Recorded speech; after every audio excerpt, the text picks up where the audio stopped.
evening. So thanks for coming, thanks for listening. Okay. I don't know if I remember it, so there you go. My hair, myself. By the way, before I start, am I too loud, too soft? Tell me. Talk to me. Okay, super. My hair, myself. Well, many Americans are figuring out how to get reemployed or recovering from drought or flood damage. I have been thinking about my hair. At some point, I morphed into a middle-aged woman, occupied by an army of foreign follicles. These gray intruders are not content with lying respectfully and peacefully on my head.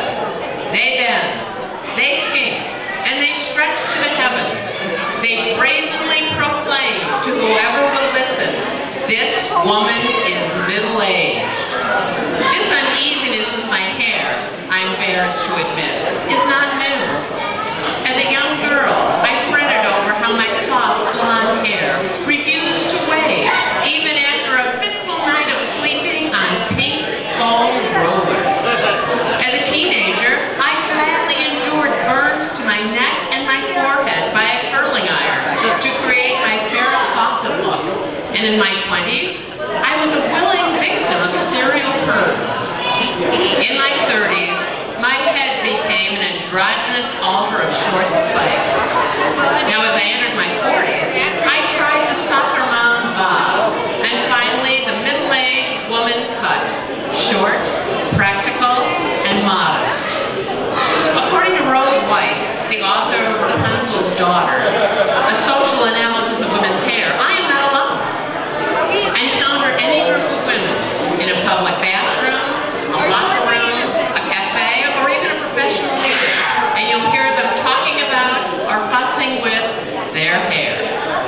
Weitz explains that our hair is one of the primary ways we tell others who we are and by which others evaluate us.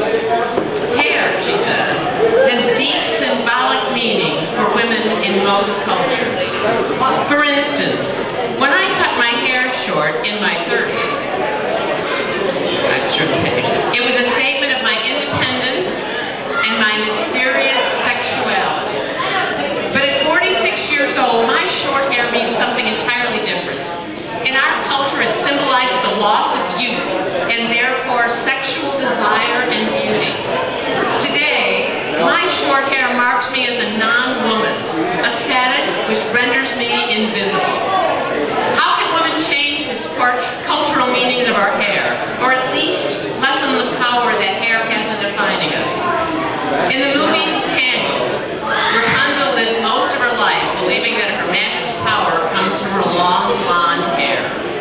After she cuts her hair to save her beloved, she realizes that her powers were never contained within her hair. They were an integral part of her being. This story suggests that women need to stop thinking about, tinkering with, and worrying about our hair, and start talking about where our power and assets really reside.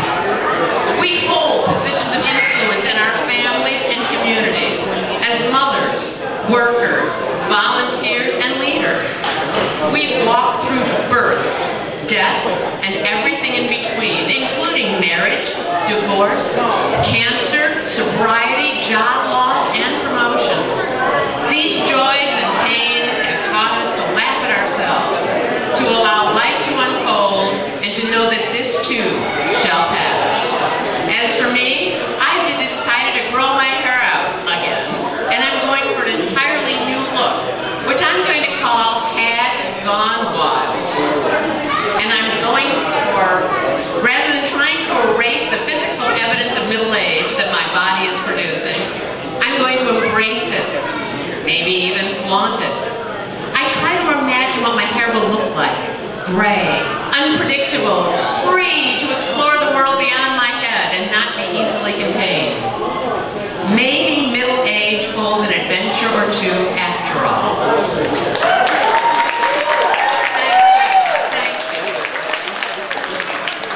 Don't know who's coming up next, but she'll be wonderful.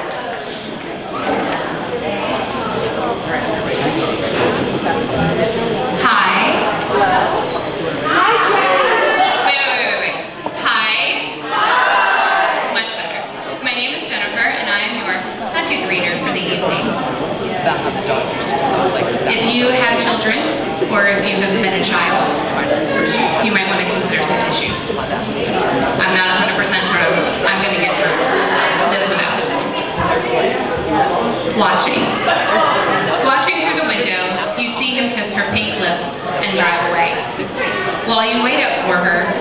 wanders back to days forgotten. You see her little face, tousled mess of black hair, the blue eyes that will soon turn to a deep walnut. You hold her close and relish the bond gripping the two of you, feeling a sense of pride, happiness, relief. 10 fingers, 10 toes, so small you can barely see them. You snuggle her close and whisper softly to her, never wanting to let go. Splashing in the puddles, a 4-year-old pixie prances through the driveway after the thunderstorm. She bends down to pick up a handful of pebbles after you told her not to get filthy, and tosses them one by one as she hops next door to Grandma's house. As she turns to see if you're still watching her, even though she's a big girl, you quickly duck away from the window, and she pivots smugly. Sitting in the car, you watch her through the windshield, waving at her little friends lining up for the bus with their coats and mittens. You ask if she's enjoying 2nd grade, and she rattles on about recess, lunchtime, show and tell, the guinea pigs, the songs and music class, the parachute and gym, the finger painting and art. As you look down at the growing baby, with caked green paint beneath her chewed up nails, you're stricken with a sudden panic thinking, my God, where is the time gone? High school rolls around and she struggles to remain close to you even though it doesn't seem like the in thing to do. She has a mind of her own and she's not afraid to use it. Soon you hear nothing but back talk, friction, wanting more no matter how much you give. You're jealous of the boy she's seeing, the one taking your baby away. But she keeps reminding you, quite belligerently, that she's not a baby anymore. You cry at night wondering what happened to the love you shared, how she can be so selfish, so oblivious to your pain. The appearance is that she doesn't care, but the reality is, she just doesn't understand. You watch through the window as he breaks up with her and drives away. She hangs her head as she trudges into the house, and you hold her, weep with her, tell her you are there, always there. You watch her start a new life without him, stepping into her car in the morning and driving to school.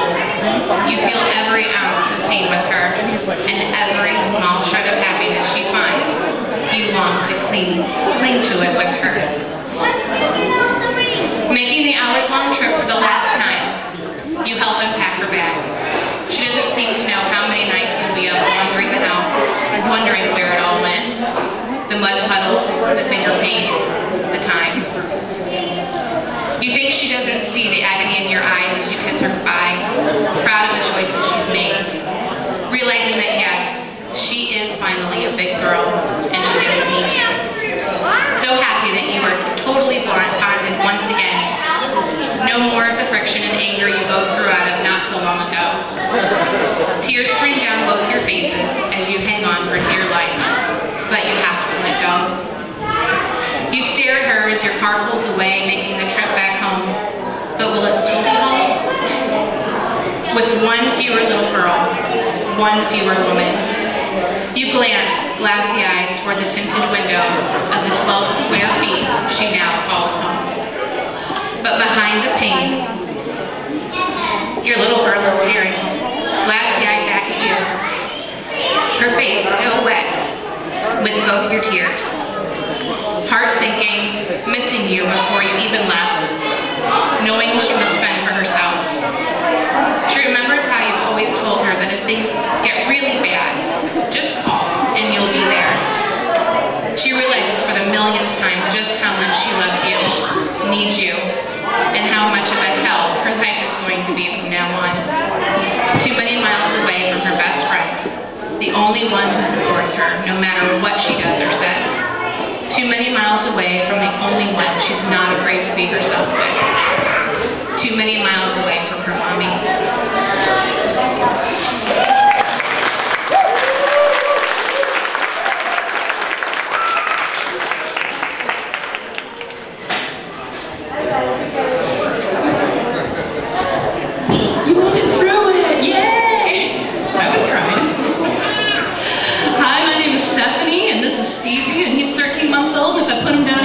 Bloody murder. So here he is. I am delighted and honored to be one co-directors of this year's upcoming 10th anniversary Michiana Monologues. My co-partner, or my partner, Sehan Killick, was here earlier and had to take off, but she and I will be working on this venture together. I saw my first Michiana Monologues last year, and I looked at it and I thought, I need to be a part of this, so hey, can I jump right in? I think it touches all of us in some way. We either have a story of our own, or we know somebody who has a story, or we don't know anybody who has a story, but we hear stories like this, and they move you because there's not a chance that they couldn't move you. So I urge you to put a buck or two into the container on your way out, or while you're here, or, just do anything you can for the cause, because it's pretty important. I think we all know that. Without further ado, I'm going to read Sneeze and Flatulence, because I'm a mom and I can talk about farting. I will never forget the day I sneezed out loud in class. The year was 1987. The class was intermediate French, and I was surrounded by snobs with large egos to match their large aquanet teased hair. The teacher was stern and prone to deep, reflective nose-picking when she thought the class wasn't looking, and no, as Jerry Seinfeld would later say in the 90s, it was not a scratch.